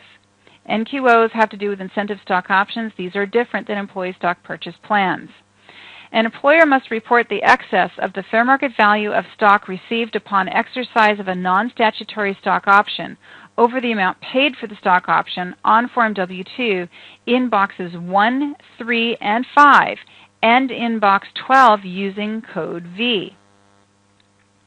Non-qualified stock options and disqualified ESPPs. Because many employees sell their stock as soon as they are purchased, the most common types of transactions seen are the sale of non-qualified options, or NQOs, and disqualifying sales of ESPP shares. The calculation of basis is the same for both of these types of transactions. However, they are reflected differently on the W-2. As an employee of a company, your net income from the sale of shares acquired from NQOs and ESPPs is generally treated as wages. If your NQO plan allows you to purchase stock at less than its fair market value, the difference between the fair market value of the stock on the day you purchase it from your company and what you actually pay for it must be included in your income as wages. The amount included as wages is included in Boxes 1, 3, and 5 and is identified in Box 12 with a Code V. If you sell your ESPP shares before the holding period is over, then the difference between the fair market value of the stock on the day you purchase it from your company and what you actually sell it for must be included in your income as wages. The amount is only included in Box 1 and is often not identified on the W-2. Payroll taxes. Wages for Social Security, Medicare, and federal unemployment taxes do not include remuneration resulting from the exercise of an incentive stock option under an employee stock purchase plan, or from any disposition of stock acquired by exercising such an option. So what this is saying is that for ESPPs, there's no Social Security or Medicare tax due on that spread or benefit that the employee is receiving. But with incentive stock options, the difference between the fair market value of that stock and what the employee pays for it is included as wage income and is also subject to Social Security and Medicare tax. But with ESPPs, you are not subject to Social Security and Medicare tax on that difference. You're only going to have to report that difference as wage income. So here is a comprehensive illustration of how you could have an employee in the same year exercise NQOs and ESPPs, how these two different types of stock benefit will be treated under tax law for that employee. So here is part one of the illustration. Tech employee is an employee of tech company. On February 19, he bought and sold 199 shares through his ESPP at 21.263 per share for a total cost in the 199 shares of $42.3134. The fair market value of the shares on February 19 was actually $30.475 per share, or $6,064.53. Then on August 19, he bought and sold 82 shares through his ESPP at $18.705 per share, or $1,533.81. The fair market value of the shares on August 19 was actually $22.005 per share, or $1,804.41. Well, you calculate tech employee's basis in his ESPP shares as follows. You look at the number of shares and the amount that he paid for the shares, and then you look at the fair market value of those shares on the date he bought them. You subtract the amount he paid from the fair market value, and you get the difference, which is $1,833.19 profit to that employee on the first purchase, and a $270.60 difference for that employee on the second purchase on June 7th. Well, tech company is required under the law to treat this difference or spread as wage income in Box 1 of tech employees' W-2. So what that means is that the company is going to gross up the employee's wages by $2,103.79. Now, if tech company did not do this, that is, did not include these amounts in his W-2 income, then he must add them to his wage income on line 7 of the Form 1040. But most companies pretty much have their act together in this regard, and they have done the gross up. But as a tax preparer, we cannot assume that the gross up has happened. We have to go look for it. Or let's look at how we then figure tech's cost basis in the ESPP shares that he now owns. There was the number of shares he bought, there was the amount that he paid for the shares, and there was the amount that tech company reported as income to him. When we add all of that up, we get a total ESPP cost basis to tech employee of $6,064.53 for the first 199 shares and $1,804.41 for the second 82 shares. So his cost is going to be what he paid plus the amount that was included in his income as wages. So ultimately, his cost is the fair market value on the date of the exercise. Now on March 3, Tech also exercised an option to buy and sell 199 ISO shares as follows. 359 shares at $20.23 per share and 640 shares at $19 per share. So the total cost of the 999 shares is $19,422.57. The fair market value of those shares on March 3 was actually $30 per share, or $29,970. Then, on June 7, Tech exercised an option to buy and sell 1,275 ISO shares as follows. 262 shares at $18.63 a share and 1,013 shares at $20.7423 per share. So the total cost of 1,275 shares to Tech employee is $25,893.01. But the fair market value of those shares on June 7th was actually $28.50 per share, or $36,337.50. Since both of these option ISO shares are non-qualifying dispositions, or NQOs, you calculate Tech's basis as follows. You look at the number of shares and the amount paid for those shares. You also look at the fair market value of the shares on the purchase date. You subtract the amount paid from the fair market value on the purchase date, and you get a difference or spread for each of those transactions. $10,547 for the March 3 transaction and $10,444 for the June 7 transaction. Tech company, under the law, is required to report those combined amounts which are $20,991.92 as wage income in boxes 1, 3, and 5 of Tech's W-2, and then identify the amount in box 12 with the code V. So Tech's cost basis in the ISO stock is calculated as follows. There's the number of shares he bought, the amount that he paid for the shares, the amount that Tech Company had to report as income on his W-2, and that means that his total cost basis is essentially the same as the fair market value on the date that he exercises. So how are these items going to look on the W-2 of Tech employee? Well, the total amount included as wage income for Mega Corporation ESPP and ISO shares is calculated as follows. We look at the method or type of option, and we have two different exercises of ESPPs. We have the number of shares bought and the amount reported as wage income for each of those transactions. We then have the ISO transaction, and there were two ISO transactions, 999 shares, 1,275 shares, and the amount of wage income reported for each of those transactions. So we look at the total amount of wage income for all four of those transactions, and we get $23,095.71. Because only two of the four transactions are ISOs, that is incentive stock option plans, those are the amounts that will also get reported in box 12 with a code V next to them. So we should be seeing a code V in box 12 for $20,991.92. Now the thing is that on this total here of 23095.71, box 1 is going to include this number, but there's nowhere on the W-2 that it has this number printed by itself. But we're going to be looking for evidence to support our assumption that $23,095.71 has been added to Tech employees' W-2. You should note that the $2,103.79 of wage income that is realized from the Mega Corporation ESPP shares, that is the sum of these two numbers, 1833 plus 270, that gives us 2103, is not subject to Social Security and Medicare tax withholdings and also is not reportable in box 12. So it should be somewhere in the W-2, but it might be a little bit hard to figure out if it is. So let's take a look at the W-2 for Tech employee and let's see if we can decipher any of this information. Firstly, we have box 1 where we report wage income. Well, where does the number in box 1 come from? Well, it's going to come from a combination of things. It's going to come from the incentive stock options. It's going to come from the ESPPs. It's also going to come from regular wages and overtime and bonus pay.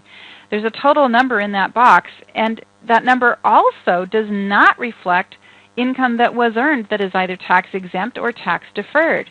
For example, we have a 401k contribution showing right here in box 12, code D, $7,797 if wage income was earned but is not reflected in box 1 because it was deferred to a 401k plan.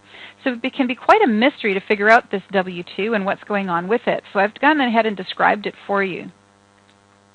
So let's look first at this code V, because the code V does show the $20,992 that I told you should be there. The difference between the option price and the fair market value is included in income as wages paid. So box 12 code V reports the amount of income from the exercise of the options that was included in wages. And we had those two separate option transactions, and therefore we have that code V amount showing the correct number. Over on the other side of things, we do have that 401k contribution that was made by an employee is excludable from box 1 wage income, but is still includable as wages for Social Security and Medicare taxes. If we take box 3 and subtract out box 12, code D, we should get the number that appears in box 1, but that's not true. And the reason it's not true is that these ESPPs are not subject to Social Security tax. So essentially what we could know, rather, is that if we take box 1 and add the amount shown with the code D, that's going to be the true total wages paid for the year. So let's take a look at how this works. The amount shown in box 1 wage income for a Tech employee is the regular wages that were paid plus the employee stock purchase plan plus the ISO amount minus the 401k contribution.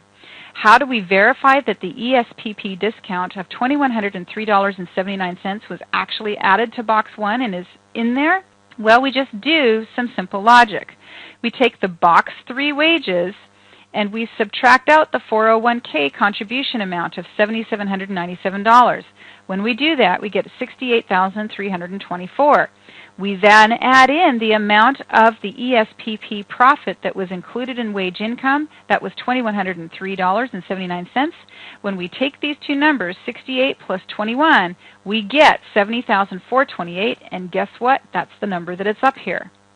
Now, there's other ways you can backdoor your way into that calculation, and me explaining it to you will not help you get it. I think this is one of those things where if you turn the video or pause video right now and just sit here and reread this section, the light might come on after you've spent 5 or 10 minutes really thinking about it. Please note that most employees exercise and sell their options in cashless transactions. This makes it even more confusing to the employee because in a cashless transaction, the stock is exercised and sold without the employee ever paying for the stock, seemingly. The net income from the sale of the stock is added to the employee's wages and is reported on their W-2. Social Security, Medicare tax, when it's applicable, and withholding taxes are deducted from the proceeds. Now, beginning in 2003, employees who exercise and sell their stock options in a cashless transaction do not have to report the sale of options on Schedule D when the employers properly report the income on Form W-2. However, if an employee receives a 1099-B for the sale of the option, then the Schedule D must still be filed.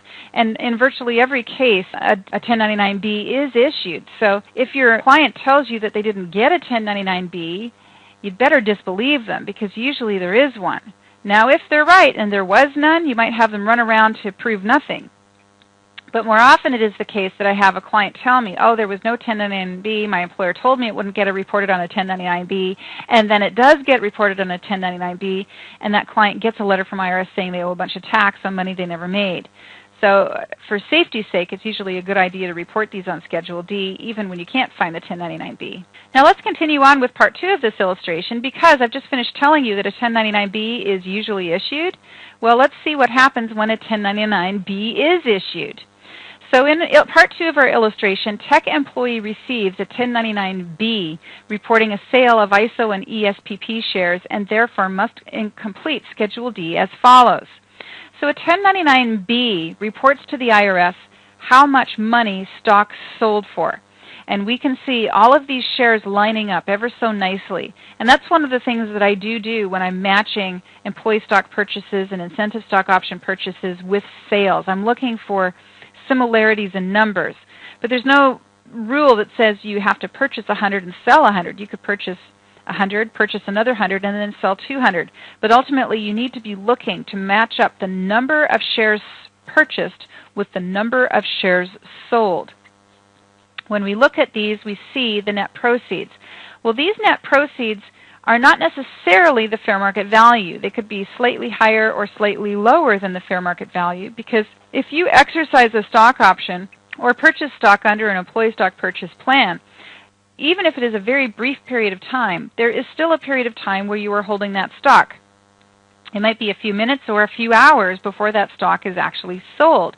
And during that holding period, there can be fluctuations in the market that could cause you to realize a profit when it's sold or to cause you to realize a loss when it's sold. Even if there's no fluctuation in the market at all, there's usually transaction fees that you have to pay. And if you have to pay a $10 transaction fee to sell that stock, then that transaction fee is going to add to your cost and kick you into a loss. So usually what I see is with these NQOs and these ESPPs, that when you consider the fact that the spread or difference between cost and purchase price to that employee has to be included in their wages, and since that spread is added to their cost, then their cost is usually equal to or slightly greater than the sales price. And so they'll end up actually reporting losses when they file their tax return. So here we have a 1099-B showing a cost of $73,953.11 made up of these separate transactions. And under IRS rules, we have to report those transactions on Schedule D as short-term capital losses. And the reason they're short-term is they were held for less than a year.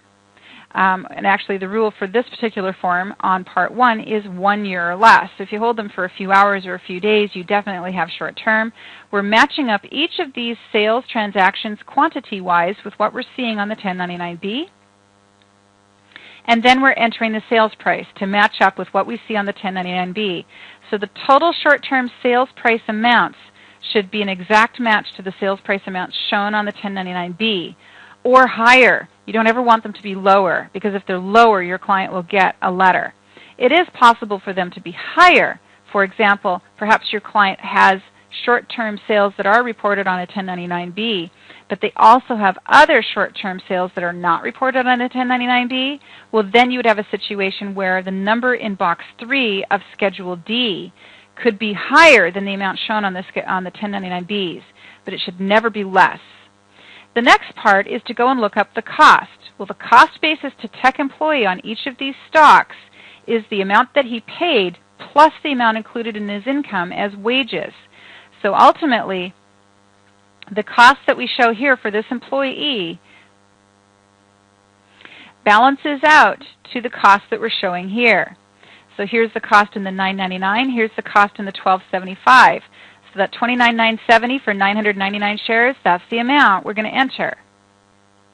And there's the $29,970, you see? So each of those costs that we figured out earlier in Part 1 of the problem, we enter those. And then we compare those against the 1099-B, and when we're done with that, ultimately, tech employee has small losses. He ends up with net short-term losses of $224. So ESPPs and ISOs held for a few days. When the stock is sold within a few days of purchase, it usually results in a small loss or a small gain. On a same-day sale for ESPPs and ISOs, when the stock is sold on the same day as it is purchased, it usually results in a loss equal to the amount of the transaction fees and commissions. Part 3 of the illustration. So I've given you a lot of different information to try and figure out cost basis. But the bottom line behind all of this is you're still trying to track it down to hard numbers that you can find. And one of the ways to do that is to look at a year-end pay stub for the employee. Obtaining a year-end breakdown of a taxpayer's W-2 income is useful for purposes of balancing the Form 1099-B to the tax return. Using the year-end payroll summary makes it possible to balance the ESPP and NQO compensation income of an employee against the 1099-B statement and helps to ensure accurate basis calculation when reporting the sale of ESPP and NQO shares. So tech employees' year-end payroll summary might look like this one. So we have base salary for the employee, vacation pay, sick pay. This employee also had an RSU, and you don't even know what that is. I haven't explained it yet. And the ESPP and the NQO. So you could have all of these different sources of income in the year, arriving at a total pay of $78,224.86. But then we have some deductions that came off of that, 401k and life insurance. So we have total deductions coming out of payroll of $7,854.60. That leaves us with net payroll wages of $70,428.26, and Box 3 wages of $76,121. So on this Box 3 wages, we have the gross pay up here minus the ESPP profit. And on the Box 1 wages, we have all of the income minus the 401k contribution. So finally today I wanted to discuss two more kinds of employee stock arrangements. They're not ISOs, and they're also not ESPPs. There's something new again. Maybe not necessarily new, but newly popular. And the less popular of these two items is the restricted stock award, which we will talk about first. Restricted stock awards are a method by which companies reward employees with stock, but retain the right to force the return of the stock if an employee does not meet certain preset requirements. With RSAs, a company awards an employee a number of shares of the company's stock, subject to vesting restrictions, such as a requirement that the employee remain at the company for 1 year before the award will vest. These are the important RSA facts you should know. The employee becomes the owner of the shares before they are vested and is entitled to vote and receive dividends on those shares. But if the shares don't vest, the company has the right to cancel the award. The vesting of the RSA typically creates a taxable event for the employee who must either provide outside cash to pay taxes owed on the transfer or sell some shares back to the company or on the market. The employee will then own the remaining shares. Note, often the company will gross up wages on the W-2 with additional compensation to cover the tax consequences. The employee's interests in RSAs are aligned with other shareholders, so when the company's stock goes down in value, the employee suffers along with the company's other shareholders. Let's compare RSAs with RSUs, which are the more common item, and actually they're becoming increasingly popular as, again, ISOs fade from popularity and are replaced with ESPPs and RSUs. Restricted stock units are a form of compensation used by companies to reward employees who provide certain services or reach certain milestones. RSUs have increased in popularity in recent years as many companies move away from stock options in favor of RSUs. An employee who is awarded RSUs obtains a right to receive shares of stock when the RSUs become vested. Upon vesting, the company issues the shares and the recipient then becomes a shareholder. RSUs are different than RSAs because the employee does not receive ownership of the stock until it is vested. Most large companies like RSU programs because they are easy to administer and ensure that employees are only entitled to dividends and voting rights on vested shares. If you receive stock or other property that has certain restrictions that affect its value, you do not include the value of the property in your income until it has been substantially vested. You can choose to include the value of the property in your income in the year it is transferred to you rather than the year it is substantially vested. You should see Publication 525 for instructions on this. Until an RSU becomes substantially vested, it is not owned by you and continues to be the property of your employer. When the property becomes substantially vested, you must include its fair market value minus any amount you paid for it in your income for that year. Your holding period for this property begins when the property becomes substantially vested. So when do RSUs vest? Depending on your company's plan rules, vesting requirements may be met by the passage of time or company or employee performance. If an employee does not meet the requirements set forth by the employer prior to the end of the vesting period, the units are typically forfeited to the company. Some companies may allow vesting prior to the vesting date, contingent upon company satisfaction with particular employees' compliance with criteria set forth in company plans. So what all is going on here, or what is this talking about? Well, you could work for a company, and that company likes you, wants to keep you, wants to give you an incentive to stay on and not move over to some other company.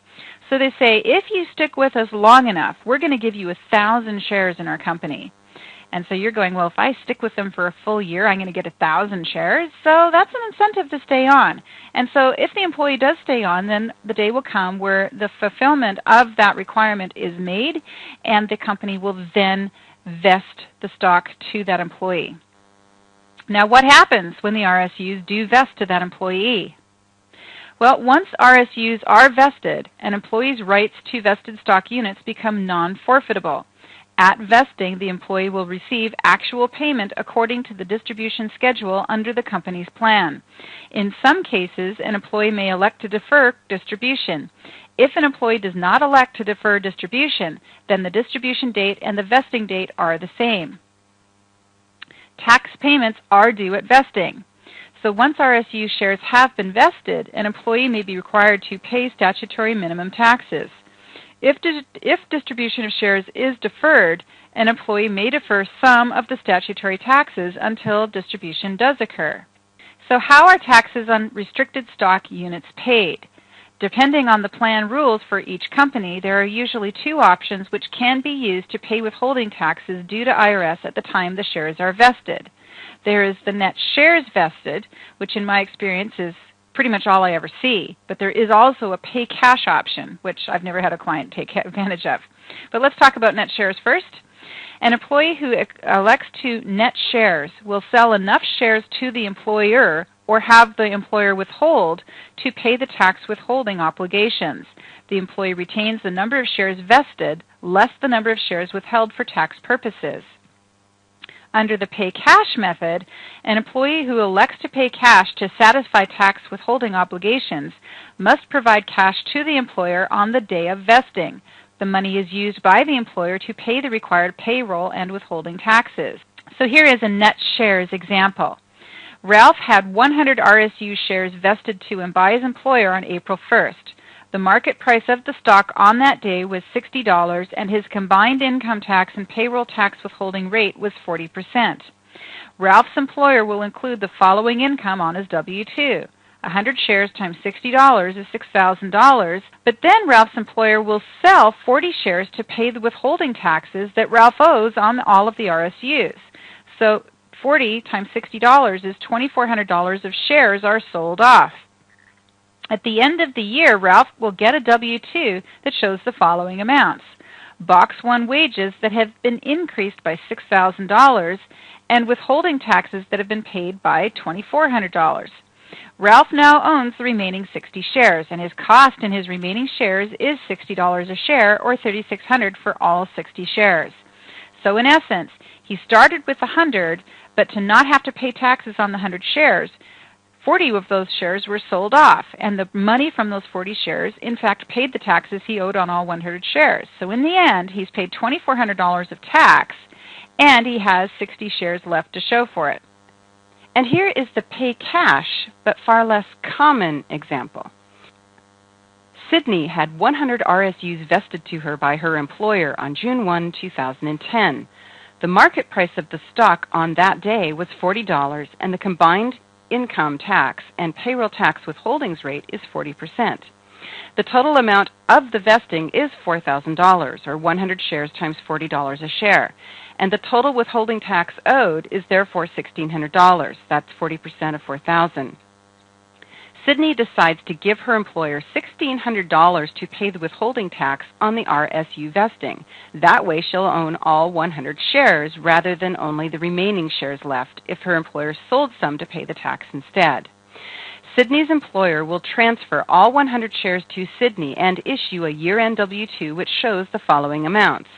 Box 1 wages will be increased by $4,000, and the withholding taxes will be increased by $1,600. Sydney now owns all 100 shares. Her cost in her shares is $40 per share, or $4,000 for all 100 shares. Other reporting requirements affecting RSUs. Reporting methods used by employers can vary. However, most RSU vestings are reported only on the W-2. 1099-Bs are normally not issued to report the portion of the RSUs that are withheld to pay withholdings taxes. Ralph and Sydney should make note of the closing price on the vesting date because this is the basis they have in their remaining shares. So what does happen when the RSUs are sold?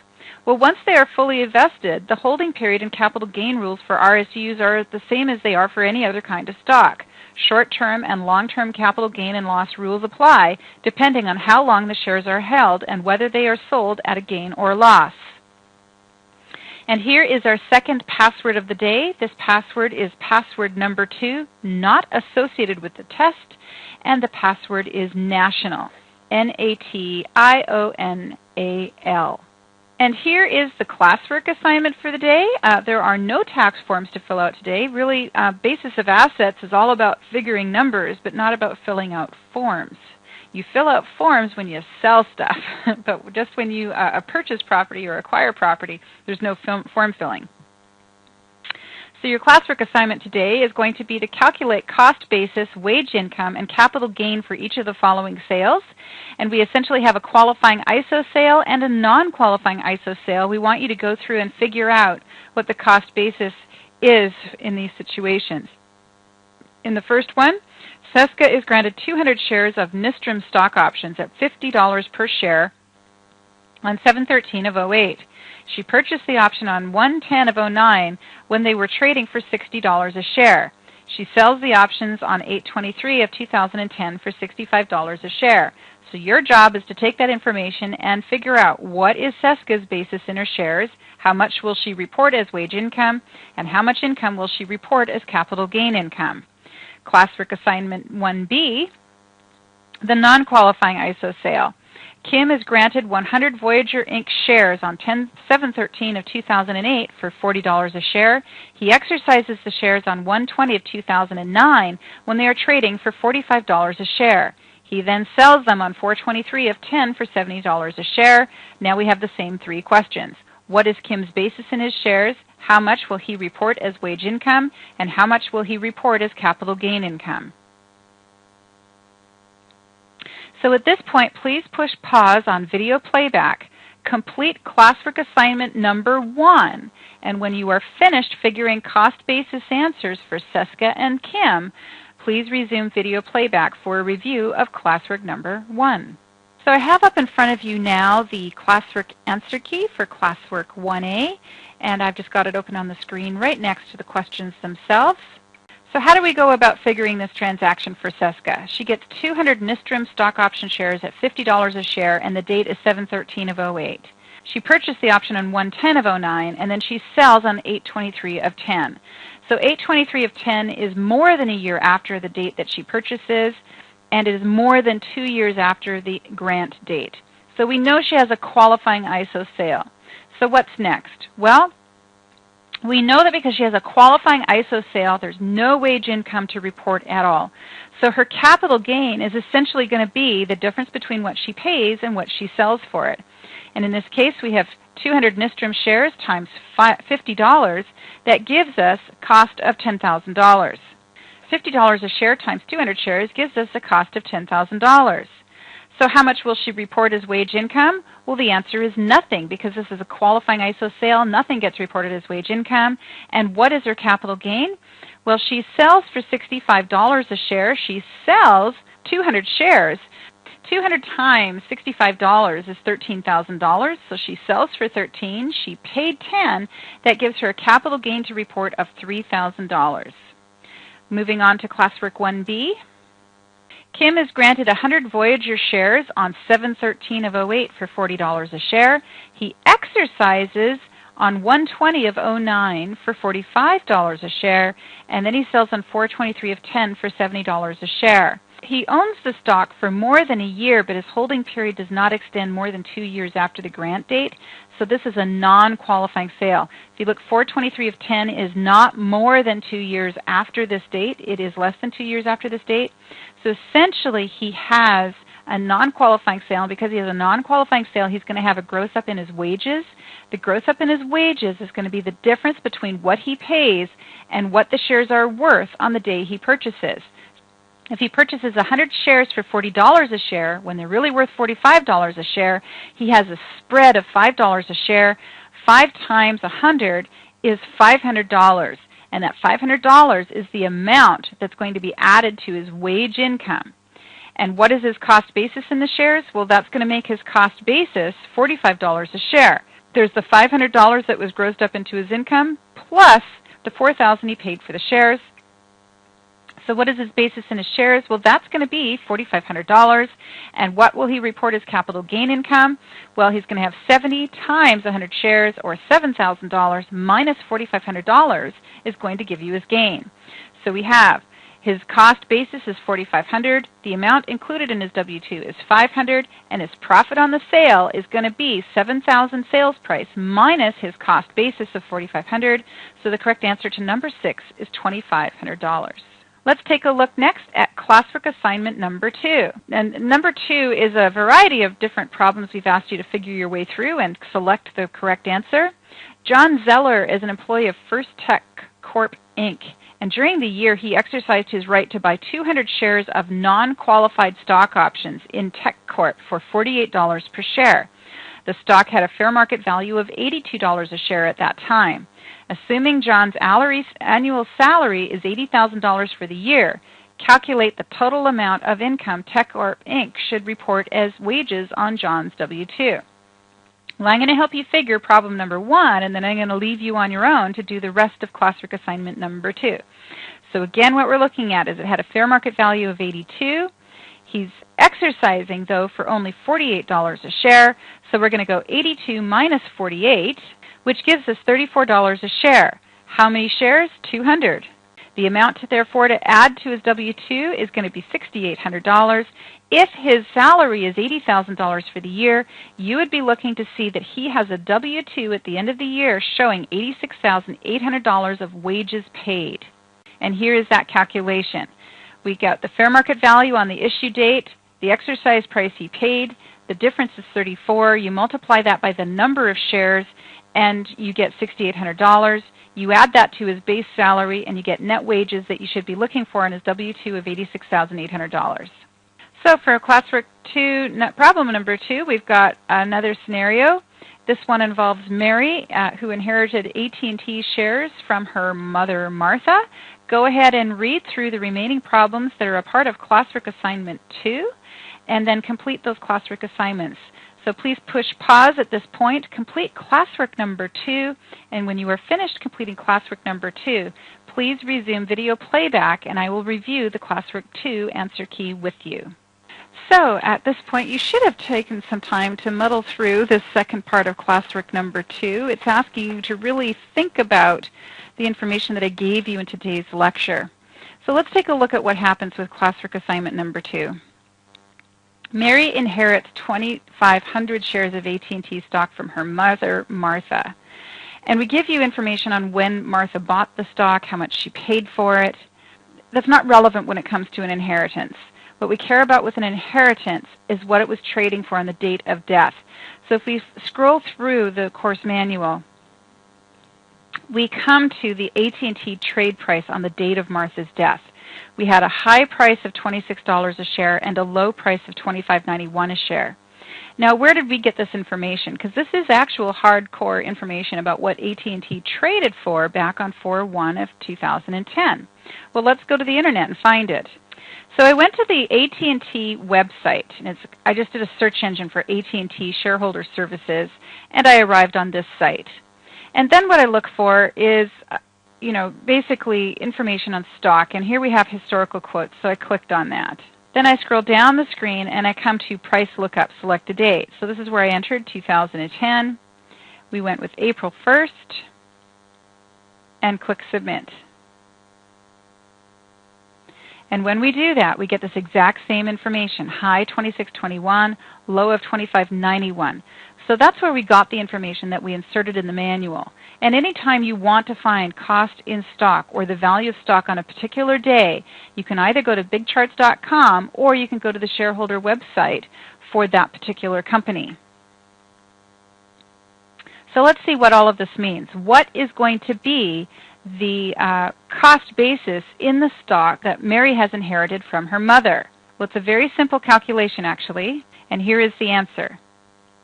Because Mary received her shares of AT&T stock as an inheritance, she uses the fair market value of the stock on her mother's date of death to establish cost basis. The IRS rules require Mary to use the average price on the date of death for calculating cost basis as follows. We take the high price of $26.21, the low price of $25.91, and then we add those two numbers together, divide them by 2, and we get the average of the high and low price, which is $26.06 per share. We then multiply that average trade price on the date of death by the number of shares held on the date of death. And when we do that, 2,500 times $26.06 is a total tax basis in the AT&T stock of $65,150. So go moving down to the next page of our problem. It was a multiple choice question. What is the correct answer? Well, the correct answer was $65,150. The next question is, without regard to any gift tax adjustments, what would Mary's basis in the AT&T stock be if she had received the stock as a gift from Martha rather than as an inheritance? Well, we gave you some more information from the AT&T website to help you with that. And that's this graph right here, the AT&T adjusted basis worksheet. And I'm going to show you how you can find that and make it work for yourself. But let's go back up to the wording of the problem. Martha purchased the AT&T stock on 7/3 of 85 at a cost of $6.97 per share. She did not reinvest any dividend income. Okay, well, let's go to the AT&T website and see what we can do to figure this one out. So AT&T has a cost basis guide. I clicked on that, and then I selected AT&T Inc., and here's where it asks me in the worksheet, enter the original cost per share, which was $6.97 per share. Then it says, click here if you owned the stock, the AT&T shares, before January 1, 1984. Well, no, Mary bought them on 7/3 of 85. So we go to the next one. Click here if you acquired the AT&T shares after January 1 of 84, but before May 22 of 1987. Well, that would be Mary. So we click on it. And as soon as we do that, it fills in these fields. And what these fields serve a purpose for is that there were splits. And these splits have served to reduce Mary's basis in the stock. So the first split was a 3-for-1 split. It reduced her cost per share from $6.97 down to $2.32. The second split was 2-for-1, and that reduced the remaining basis from $2.32 a share down to $1.16. And after that, there was another 2-for-1 split that took her from $1.16 to 58 cents per share. So what all of this means is that early on when she first bought those shares, she would have purchased, and this is kind of just mathematical deduction, she would have originally purchased 416.67 shares. Because if you take 416.67, multiply that by 3, multiply it by 2, and multiply it by 2 again, you're back up to 2,500 shares that she held when she died. So it's just some interesting stuff that is going on there. So what you have to remember is that a person may buy fewer shares than they actually ultimately hold at a later date, and the reason for that is splits. And shareholder websites such as this one can be very useful in telling you when those splits occurred. Going back to our manual then, and I essentially told you this historical split data, that there was on May 22 of 87 a 3-for-1, in 1993 there was a 2-for-1, in 1998 there was a 2-for-1. You're going to use all of that information to figure her cost basis. Well, the AT&T website already showed us that we got down to 58 cents per share. So what that means is that if Mary receives the shares as a gift from her mother, she's going to have to go to her mother's cost. And her mother's cost was $6.97 per share. But because of all of the splits, the actual net cost per share is only 58 cents. She's going to own 2,500 shares at a cost of 58 cents each. So if you take 2,500 shares, multiply that by 58 cents a share, you get $1,450, which is the correct answer. So just going here and referencing the answer key, on 4/1 of 2010, Martha's adjusted basis was 58 cents per share, and the fair market value of AT&T was $39.32 per share. So under the gift rules, we go with the lesser of the fair market value or the donor's adjusted basis. And the donor's adjusted basis is only 58 cents per share. And so since the fair market value is more than the basis, Mary's basis is the same as her mother's basis, we therefore calculate Martha's basis in the AT&T stock as follows. We go with the purchase price of $6.97, we divide that by 3, we divide that by 2, we divide it by 2 again. And then we're left with the total number of shares held. Based on these calculations, we end up with a cost of 58 cents per share times 2,500 shares. That gives us $1,450. And on to number 4. For investment purposes, Alan purchased a vacant lot in 2006 for $80,000. Alan made the election to capitalize his interest in taxes and has not deducted property taxes or mortgage interest that he paid on the property. His property taxes were $400 in 2006, $600 in 2007, $700 in 2008, $750 in 9, $850 in 10, and then he also paid $10,480 of interest on the loan he took out to acquire the property. Finally, he also paid a lawyer $700 to defend his right to the property. Because the economy has taken a turn for the worse, Alan's property is only worth $75,000 today. What is his cost? Well, his cost is essentially what he paid for it plus all of these other amounts. So we have the purchase price of the property, $8,000, the accumulated property taxes that he paid of $3,300, the mortgage interest that he paid, the legal fees. So his total cost basis is $94,480, which was answer number D. The final password of the day is the password to open the Classwork answer key. That password is MORAB, which is spelled M-O-R-A-B. Your homework assignment is asking you to figure Angela's basis in her IRA and a number of other multiple choice type questions. So I'm going to leave you to read these on your own as your homework assignment. It should be a relatively straightforward assignment, but still somewhat challenging for you. And that, therefore, is the conclusion of Session 13. Thank you for participating. I will see you again back at the beginning of Session 14, where we will begin the session with a review of the homework answer key. And then we will move on to the Session 14 lecture, which involves depreciation. One of my favorite topics, but usually one of the least favorite topics of my students. Thank you, and bye-bye.